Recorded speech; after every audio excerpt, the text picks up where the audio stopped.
রাতে ভয়ঙ্কর সাপ স্বপ্ন দেখলে দুইটি ভুল কাজ কখনো করবেন না। মনে রাখবেন, আমরা অনেক সময় বিভিন্ন ধরনের ভয়ঙ্কর স্বপ্ন দেখি। অনেক সময় কালো কুকুর দেখি, অথবা কালো কোনো কিছু আপনাকে ধাওয়া করছে, আপনাকে তাড়া করছে, অথবা আপনি ভয়ঙ্কর কালো সাপ দেখছেন যে আপনাকে ধাওয়া করছে।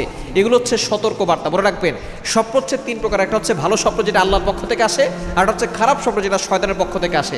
আর একটা হচ্ছে ইচ্ছা স্বপ্ন, আপনি সারাদিন যেটা চিন্তা করেন আপনি সেটাই স্বপ্ন দেখেন। তবে আমাদেরকে সতর্ক থাকতে হবে। এই ভয়ঙ্কর স্বপ্ন, আপনি কোনো মানুষের মাথার খুলি দেখেছেন, অথবা কেউ আপনাকে ধাওয়া করছে, আপনাকে কেউ মারতে চাচ্ছে, আপনার বুকের উপরে কেউ চাপ দিয়ে ধরেছে, এরকম স্বপ্ন যদি আপনি দেখেন, তাহলে আপনি দুইটি ভুল কাজ কখনো করবেন না। এক নাম্বার হচ্ছে, আপনি যে কোনো কারো কাছে যে স্বপ্নের ব্যাখ্যা সম্পর্কে অবগত নয় তার কাছে আপনি বলবেন না। কেননা স্বপ্নের ব্যাখ্যার একটা প্রভাব আছে। আপনি যে কোনো কারো কাছে বললে, সে স্বপ্নের উল্টাপাল্টা ব্যাখ্যা করলে, সেই স্বপ্নের ব্যাখ্যার প্রভাব আপনার উপরে পড়তে পারে।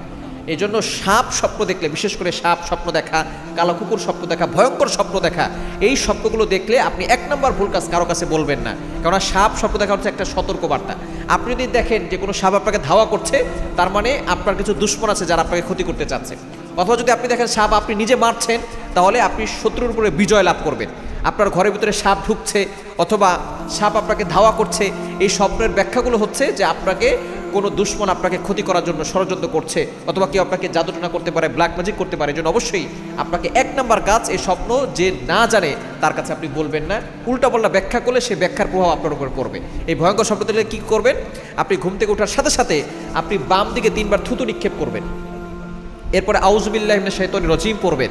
এরপরে আপনি যদি সম্ভব হয় 2 রাকাত নামাজ পড়বেন। নামাজ পড়বার পরে আপনি যেদিকে কাত হয়ে স্বপ্ন দেখেছেন তার বিপরীত দিক হয়ে আপনি ঘুমিয়ে পড়বেন।